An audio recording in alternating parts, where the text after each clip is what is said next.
Hello students, welcome to EPG Patashala. I am Dr. Basavaprabhu Jirli from Banaras Hindu University.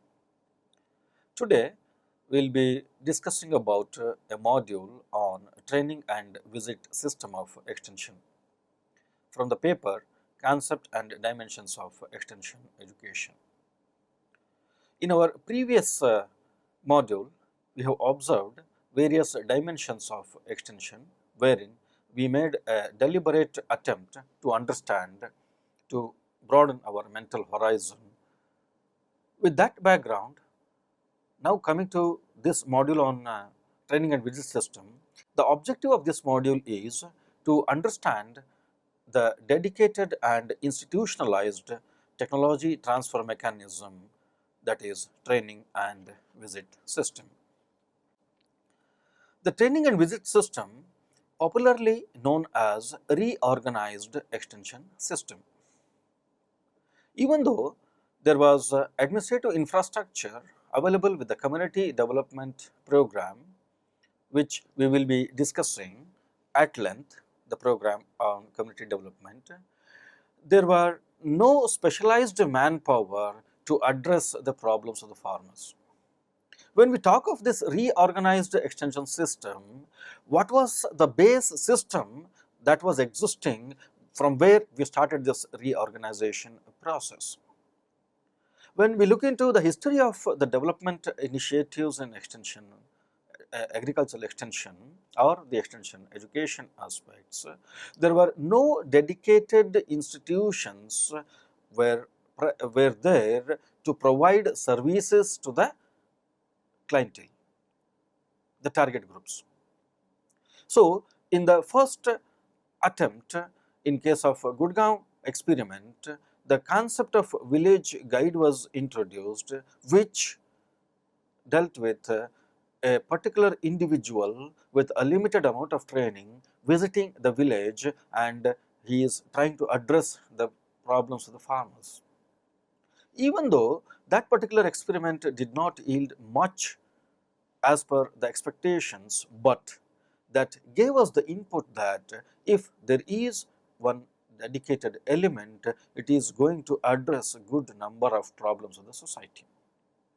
The similar type of administrative structure was evolved under community development program, wherein we try to have it as a multidisciplinary extension workers.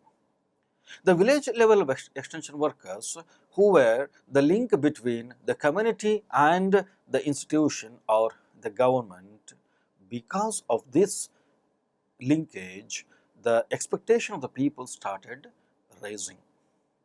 With the introduction of this community development program, subsequent support and participation of the people in such development programs, people started expecting more and more, but the person who was delivering the things at the grassroots level was not that well equipped.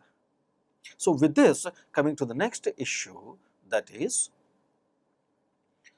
where, because of the absence of this dedicated extension mechanism, there was not enough trained people to address the elevated expectations of the society, and a gulf was being created between the expectation of the people and the government institutions.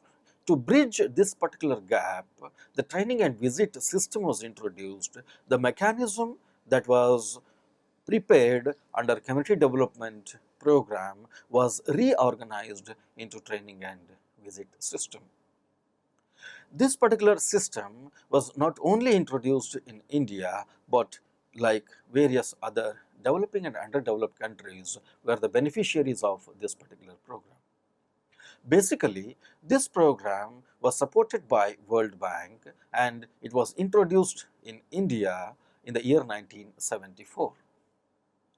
The command areas of Madhya Pradesh, Rajasthan were the primary targets of this particular program on training and visit system. The person who developed this particular program was Daniel Banner, and that is why it is popularly also known as the Banner system. As I have said, in many of the developing nations and the underdeveloped nations, this particular model was introduced. Various agricultural research institutions were coming out with good number of innovations.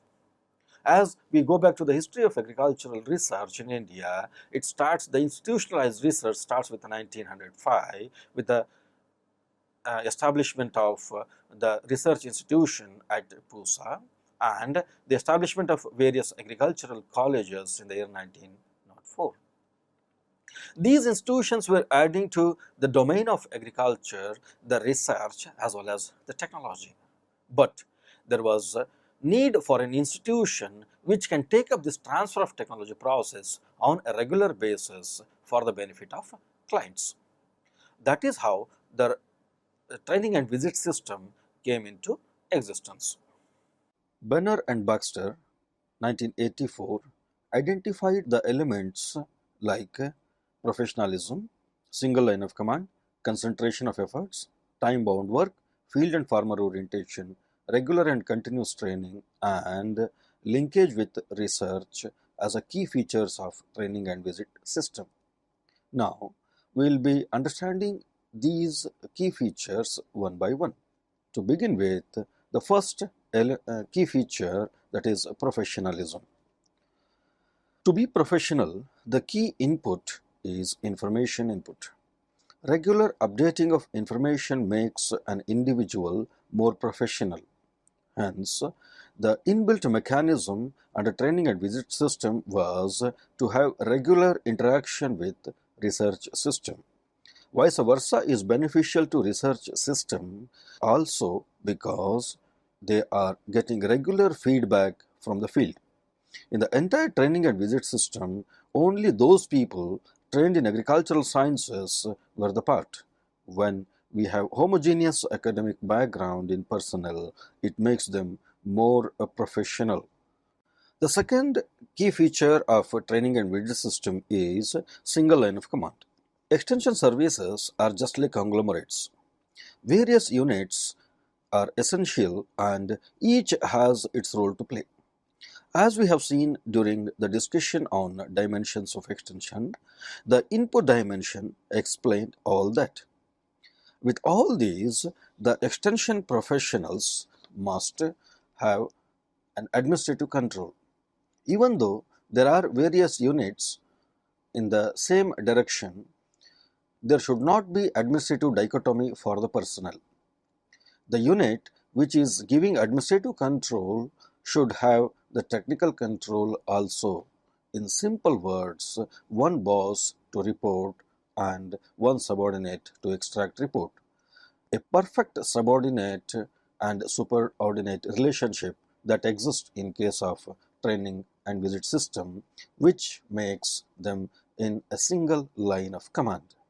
While discussing the key features of training and visit system, we have already discussed regarding the professionalism and single line of command, which are totally distinct from the other mechanisms or the efforts that we have discussed so far. Now, coming to the third important key feature of this training and visit system, that is concentration of efforts. In the previous efforts, whenever we have employed or we have trained a particular extension professional for taking up a particular activity with a clientele group, apart from the responsibility of providing extension services, he was loaded with various other responsibilities also. It is not only in case of community development program, in all other efforts such things were happening. So, what happens when we provide them or when we attach them with various other activities also? So, then there will be dilution of the efforts what we have uh, uh, the main effort, that is the dissemination of technologies. The extension professional is not able to devote his complete time and energy and all other resources for the purpose of transfer of technology.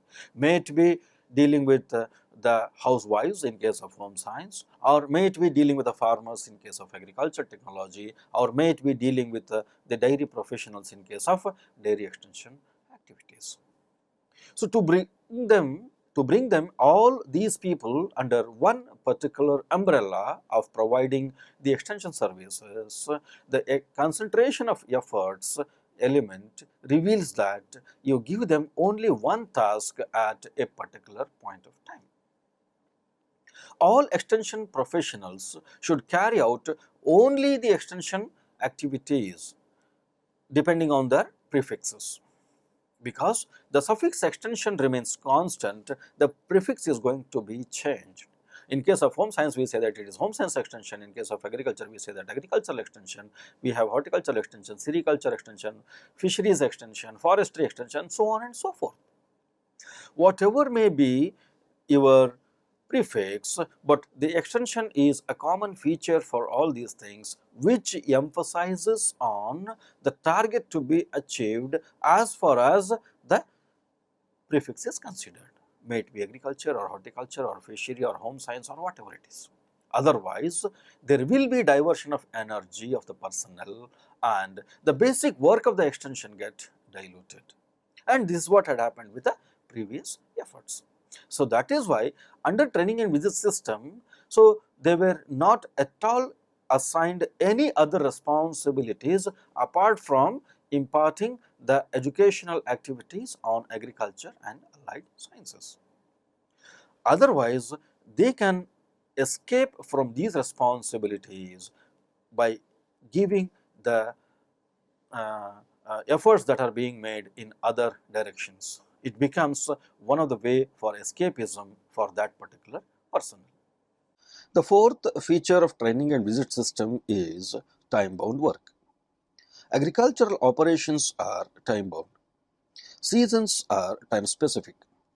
If you miss the time, you will miss the season. If you miss the season, you miss the economy. It is a chain reaction. Hence, the experienced people say, if you respect time, time will respect you. Training and visit system also adopts the same approach. There are works spelled based on the time. Every village level worker will have to visit the pre-decided villages and establish linkages with the contact farmers. Every extension officer has a schedule of field visits and has to organize regular training for VLWs. At higher level, state and national level, officers are involved in field visits and pre-seasonal workshops to develop strategy for the forthcoming season. Hence, every individual involved in training and visit system has a timetable to follow, which makes them more professional because they are adopting the time. Time is very crucial in case of all agricultural operations, not only in agriculture, in case of home science also it plays a key role.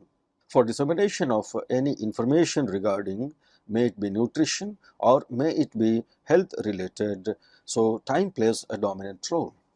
The common diseases that we come across are appearing in a specific time of a particular year, and every year we find the incidences of those type of diseases spreading all over the country, in different parts of the country where health and hygiene issues are neglected. Hence, the home scientists are also having a lot of time-bound work. In that context, we need to understand the importance of time in the extension education as well as extension service efforts. In the previous key feature of this training and visit system, wherein we have seen the time-bound element, time-bound work, and because agriculture is totally time-bound, all the operations need to be taken up at a particular time, and that is where the role of the time-bound work comes into the picture. In that context, the next element that we are going to deal with is field and farmer orientation. If we want to take up the time-bound work, the extension professional has to be farmer oriented and has to be field oriented. In case of extension methodologies, we come across the primary methodologies like the flag method, farm and home visit. All these things are emphasizing on the farmer orientation and the field orientation. Why it becomes very necessary to have the farmer and field orientation? As I said, agricultural production process or dealing with the housewives in case of homestead technologies, these are the living systems that we have, and the extension mechanism is to deal with these living systems. When we are dealing with these living systems and they are highly dynamic in nature, may it be the crop or may it be the individual, both are having their own local dynamics. To deal with these dynamic systems, there needs to be an element, and that element we try to identify it as an extension agency. Until and unless there is farmer and field orientation, the extension professional cannot be successful and he cannot establish the linkages between the research system as well as its client system.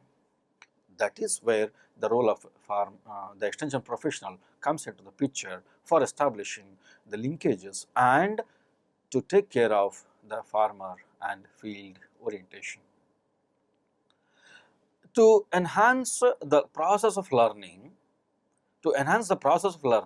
there should be regular face-to-face interaction, which is very essential. Whatever the methodologies that we are going to adopt with the revolution in communication technologies, with the revolution in information communication technologies, there are various types of interfaces that we can provide to our learners, but there is no alternative to the face-to-face learning system.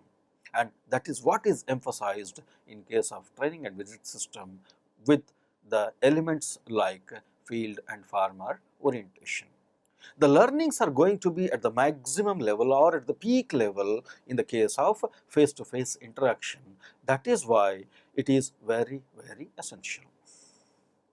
Then coming to the next feature, that is regular and continuous training. The mechanism that was developed under training and visit system is totally unique to all the programs that were implemented and that we are going to anticipate in the near future. The field level extension workers were having a perfect cycle of 14 days field visit, and on every 15th day they have to report to their headquarter, their extension officer, for the purpose of training. One particular day of training, they will be giving the feedback to their higher ups what they have observed in the past 14 days at the field level, and they will be getting the inputs in the coming 14 days what they are expected to take up in the field level. So, that is what is the agenda of regular and continuous training, and it is going to be in a manner of cyclic operation. It is not that one particular month or in one particular season we are going to have it. No, it is going to be a continuous process of on every you have a 14 days cycle of visit and 15th day you are reporting to your headquarter. Is it that it is limited to only the ground level workers, the VLWs or the village level extension workers? No. Each and every individual, starting from your village level extension worker to the director of extension, who is the state level head, has to undergo this particular process. I have given you the example of the ground level extension worker, the village level extension worker, who is the organic link between the client and the institution, that is training and visit system or the Department of Agriculture. Then comes to the next level of operation, that is the agricultural extension officers. They are also having a particular cycle of minimum of 8 days field visit, and it is the responsibility to organize the training program for their VLWs. The next level officers, subdivisional agricultural extension officers, and the district agriculture officer, the joint director agriculture at the zonal level, are going to attend the pre-seasonal meetings, and they are going to develop the strategies for the forthcoming season. And apart from that, they have the additional responsibilities of arranging the inputs for taking up the next seasons. The directors of agriculture are going to represent the problems of their respective state at the national level with before the Union Ministry of Agriculture in the pre-seasonal workshops which are being conducted before each and every season. Means there are 3 seasons, there will be 3 pre-seasonal workshops. So, each and every individual involved in the training and visit system is having a regular and continuous training process. The last and but not the least feature of training and visit system is linkage with the research. We have been emphasizing on linkages time and again. There should be certain organic relations and perfect backward as well as forward linkages for successful extension service activities. Effective linkages depends on linkages with extension and vice versa. Extension and research are interdependent because research is giving the technological input for extension services and extension is providing the feedback for the technologies that are disseminated at the field level. As we have been discussing since beginning, the process remains same, the technologies are going to change. May it be home science technology, or may it be agriculture, or may it be any other technology for that matter, but the issues of linkage are going to be there. Hence we need to give maximum emphasis for the linkages with the research. Efficient linkages provide a definite relationship to the linkages. Both these systems cannot find their existence without each other. What are these? Both the system that we are referring to, that is the research system and the extension system. Without linkage, both of them are not having any existence. So hence, when they come together, there we see the perfect relationship. After understanding the concept and the feature of training and visit system, now let us look into the model of training and visit system. Let us start understanding this model from the lowest level links. The lowest level links in training and visit system is contact farmer, who is representing a group of 10 farmers. A group of 10 farmers, there is one contact farmer. Contact farmer passes on the information to his group which he is getting from the village level extension worker or VLW. VLWs are the primary level link between the community and the administration. VLWs have a cycle of visit to their target areas for 14 days. And on 15th day, they have to report to the headquarters for training program. Again, on 16th day, they will begin with the field visit of the respective area. This is how the grassroots people are taking care of for their information needs. On what particular day he is going to visit what particular village and how many number of contact farmers he is going to visit, a timetable is going to be pre-decided and it is circulated among the higher-ups, the extension officers and above, as well as the contact farmers. Both these agencies are aware of the schedule of visits of these VLWs. Agricultural Extension Officer is the second level of officer that we find in training and visit system. Basically, he is a graduate in agriculture, mainly provides technical information support for extension services. The basic function of Agricultural Extension Officer include providing technical information support to VLWs and regular appraisal and review of organizational aspects. Also, he visits at least 8 days of field visit in a fortnight. During field visits, review of the progress made in the last fortnight and information is passed on without much distortion or not. He is going to check all these things. Also, he addresses the local level problems, if any, and if any problems are being faced by the village level extension workers at the grassroots level. The third level officers are at the sub-divisional. In some states, we try to identify it as a taluka. Subdivisional extension officer. Subdivisional extension officer is the in charge of about 6 to 8 agricultural extension officers of the subdivision. Takes the stock of situation by reviewing the work of VLWs and agricultural extension officers. He is visiting the contact farmers at regular intervals for the first-hand feedback. SDAEO is supported by a team of subject matter specialists, one each for agronomy, plant protection, training officer, etc.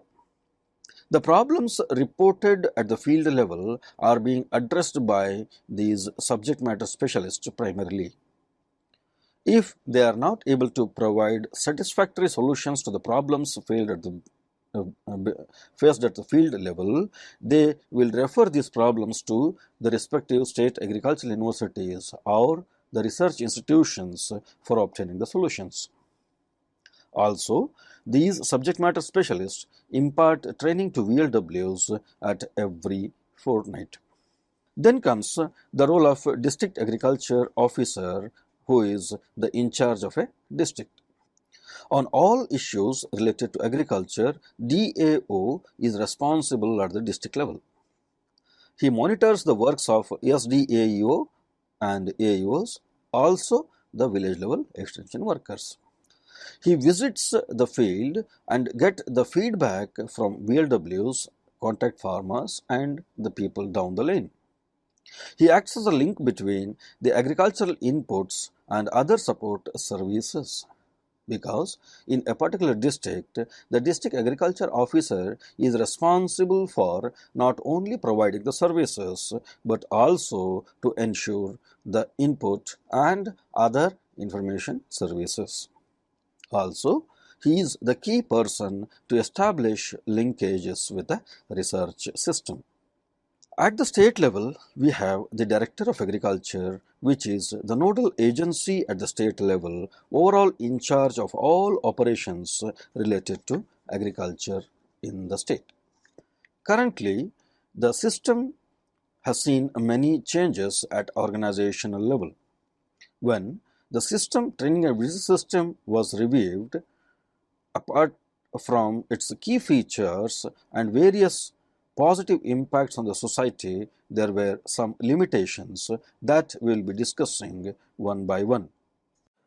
Friends, I am sure by now you might have understood the model of training and business system, how it operates at different levels, starting from the concept of the contact farmer to the role of the director in this particular training and visit system.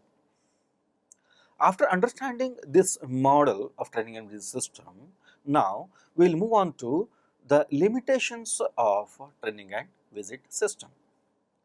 The program or the training and visit system was basically staff intensive. This you might have visualized in the model itself. There is a concept of contact farmer, and for a group of contact farmers there is one village level extension workers. For every group of village level workers there is one extension officer. For every group of extension officers there is one subdivisional agricultural extension officer. A group of subdivisional extension officers there is one director district agriculture officer, and for a group of district agriculture officers there is one joint director of agriculture, and the structure goes on. So, earlier we were having a basic complaint that there is a lack of staff or the trained professionals in case of providing the extension services. But we have introduced such a system where now we are staff intensive. So, with this staff intensive process, it is, as long as it was under the control of the World Bank and it was providing financial support to this particular model, there was not much problem. But we started facing the problem when the World Bank stopped its financial assistance in the 1990s. So, this was the major limitation of this particular model. Coming to the next issue, that is, except crop production, almost all allied enterprises of agriculture were not given any efforts in this particular model. Maybe we are justifying this particular act because at that time our priority was to achieve self-sufficiency in food grain production. Because of that, the crop production was given highest emphasis. As we say time and again, agriculture is having an element of culture, and agriculture is part of Indian culture. And we cannot look into agriculture in isolation. There are various other enterprises which are organically attached with agriculture, like animal husbandry, poultry, goatry, uh, FOM production, and various other enterprises organically attached with the agriculture. If we are not giving any emphasis on these allied enterprises, only one enterprise is going to be strong and others are going to be weak, and this is what was perceived by the client system themselves. The third limitation that we come across is the information for the farmers in many cases was of routine type. In one of the features of extension, we said that regular and continuous training. What does it mean? At every 15th day, there was a training for the village level extension worker. At every month, there was a training for extension officers. There were pre-seasonal workshops and there were meetings at the national and the state level. At every 14th or 15th day, what type of new research outcomes that we are going to inculcate into the village level extension workers. So, this was the major issue.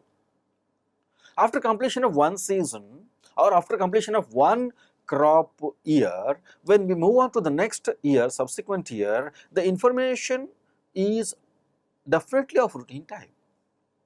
The same piece of information is being repeated again and again, because as I have already said in one of our earlier part of the discussion, it is a biological system and it is highly dynamic in nature. The problems are changing at regular intervals, but to find the solutions to these problems that we are facing, it takes its own time.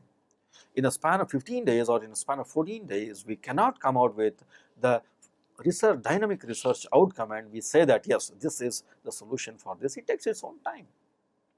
But the client system started feeling that it is the routine type of information, repetition of the information or the redundant information that we are getting at regular interval, and that is why we have listed it under the limitation of training and visit system. In the training, this is the very important aspect. In the training, the emphasis was on technology. We were loading the extension professionals or the personnel at the grassroots level with the technological aspects.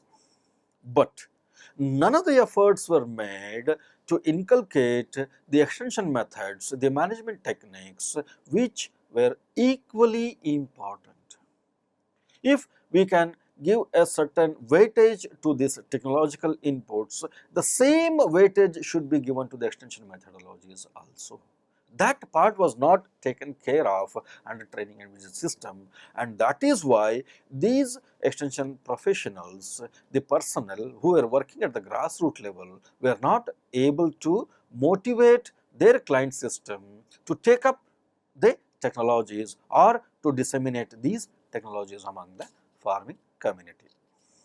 In continuation of the limitations that we are discussing under that of the T&V system, in states having separate directorates of horticulture, soil and water conservation, etc., flow of information to the farmers in these areas was very scanty. Many states were having separate directorates to support the farmers. But due to lack of information in these areas, they were facing problems in providing appropriate information to the people. At times, it was felt that many of the systems established are not having any responsibility. Also, it reflects the lack of backward linkages with the research system, which is expected to provide latest update to the clients. With establishment of line departments, the extension efforts are also being pluralistic. With this pluralism, many times farmers, the receivers of extension services, are in a fix to decide which source of information to be accepted. Training and bridges system did not have any inbuilt mechanism to overcome such pluralism issues. Coming to the next limitation, that is, emphasis was on personal contact of extension agent with a few selected contact farmers. Extension officer was visiting a group of selected farmers to whom we identified them as contact farmers. We were discussing about the use of extension methods in earlier points. In the current approach of training and visit system, extension methodology was used, but it was one of the method of extension which focused. Instead, we would have gone for combination of various methodologies. Even for receivers, one method is going to be monotonous. This is what had happened in training and visit system. As there is change in technological development, accordingly, extension methodologies also have seen so many changes. Starting from farm and home visit to the latest information and communication technologies. In between, there are a range of technologies with different medium. Hence, extension always emphasizes on media mix. Media mix is going to provide an opportunity to all the senses to experience something, and outcome is going to be better learning and understanding. The next limitation that we are going to focus is the existing village leaders and village institutions have generally been neglected. With the identification of the contact farmers, the training and visit system provided a way for identification of a new clan of leaders. But the traditional leadership types and styles existing in the village start feeling sidelined. There was a gulf created between these two groups of leaders, and contact farmers became a source of jealousiness among the community. The reason behind was all those government officers who are on visit to villages shall only visit contact farmers, and it is already said the traditional leadership was totally neglected. Village is composed of established institutions. Traditionally, people have accepted these institutions, but new institutions should not neglect and supersede the traditionally established institutions. Lack of adequate interaction between contact farmers and other farmers was another limitation. As discussed in earlier issue, the contact farmers were new group of leaders emerged in the village along with the existing leaders. At times, they started feeling something different from others. The rest of the farmers who were supposed to get information from these contact farmers were started facing difficulties. The new order was established to smoothen the transfer of information from government institutions to ultimate users, but the channels identified in between started creating the noise. The entire process of communication was facing turbulations because of these contact farmers. As we have already seen in case of introduction, I have said the training and visit system was introduced in other parts of the world also, especially in developing and underdeveloped countries. The model of training and visit system was supported by World Bank. As we have already discussed, there were some limitations of T&V system elsewhere also. Hence, the United Nations Development Programme in the year 1990 enlisted the weaknesses of training and visit system in different parts of the world, and as reported by G.L. Ray, these limitations are as under. The first limitation that we come across is the limited use of mass media hindering the effectiveness, especially in reaching women and other small-scale farmers. The issue was discussed earlier in Indian conditions, holds good for other countries also. There should be a perfect media mix suitable to technology and location in which the technology is being transferred. The second limitation that was reported was limited or no clientele involvement in the program development. The major drawback of the entire training and visit system was it was a top-down approach rather than the bottom-up approach. After about 2.5 decades, with lots of experiments under Atma, bottom-up approach has been adopted. But it was learned from the experiences of training and visit system, the top-down approach leads to the achievement of the targets rather than motivating people. If we are interested in only achieving the targets, so then the motivation to the people takes the back seat. There was a totally lack of educative approach. Once there is a lack of educative approach, people get only one way of information. There is no persuasion and motivation. Hence, it is always emphasized to improve and involve end users in development of the program itself. So, the user should feel that it's my program and it is not somebody's program. The third limitation that we come across is recurrent cost problems that become serious when donor funding terminates. The issue discussed earlier as a staff-intensive in Indian condition holds good here. As long as there is financial support, it sounds better. But the moment financial aid is terminated, the state has to face the music. The nature of extension services are not yielding any financial gains for the governments. Even though indirectly the farmers are being benefited, in turn the income levels or the socio-economic conditions of the farmers or the receivers of these extension services are increased, but government is not getting any monetary benefit. It's only way to serve the people. Rather, governments accepted the program as a welfare state. The question remains is how long the state can support these welfare programs. It is difficult to translate these programs into cost-sharing basis as it addresses poorest of the poor. Hence, government started facing the problem. Because of which, in the post-1990s, there were many state-level innovations in extension service delivery in different states in Indian context. The third limitation that we come across is weak links with the research. Linkages with the research has already been discussed and it will be discussed under many contexts.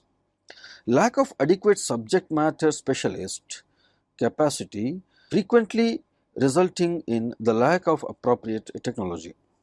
When we face lack of appropriate technology, then end users will lose interest in the system which is providing the technology. That is what had happened with the training and visit system.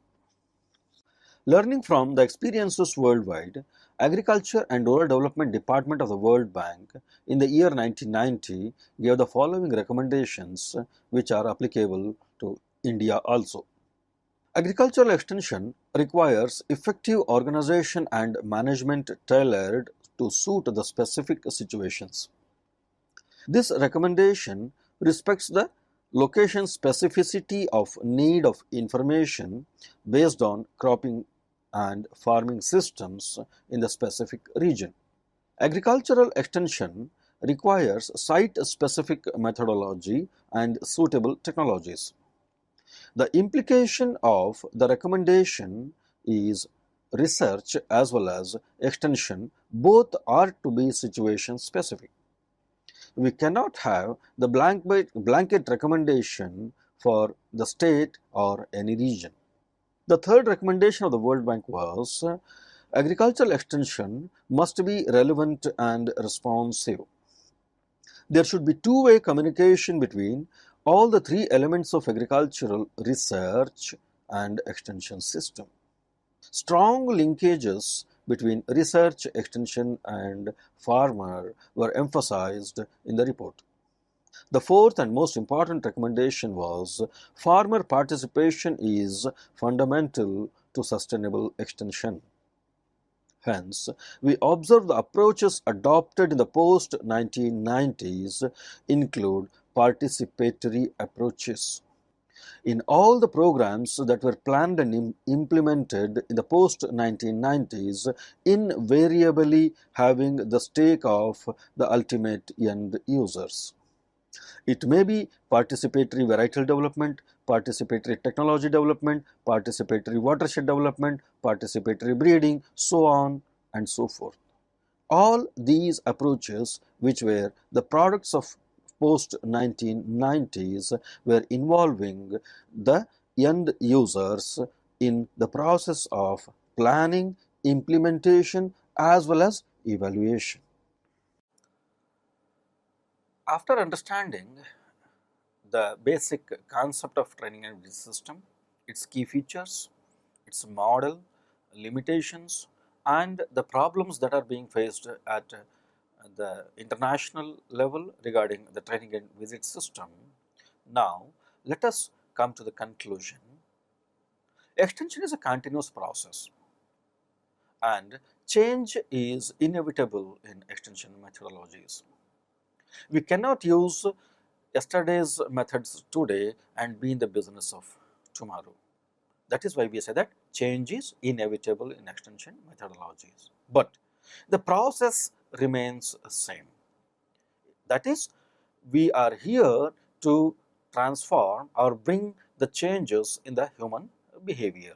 That remains same, for which we are adopting different methodologies. Looking into the technological advancement, needs of the people, ability to access technologies, skill in accessing the technologies, these are various factors. Extension will be modifying its mode of delivery for the target communities. In earlier case, we were talking of the individual contact. Yes, it is going to remain, but in addition to that, we can have the other alternatives also making use of the information communication technologies. Ultimately, we will be transforming the farmer from a mere producer to a successful individual in the context of agriculture and allied disciplines. Thank you.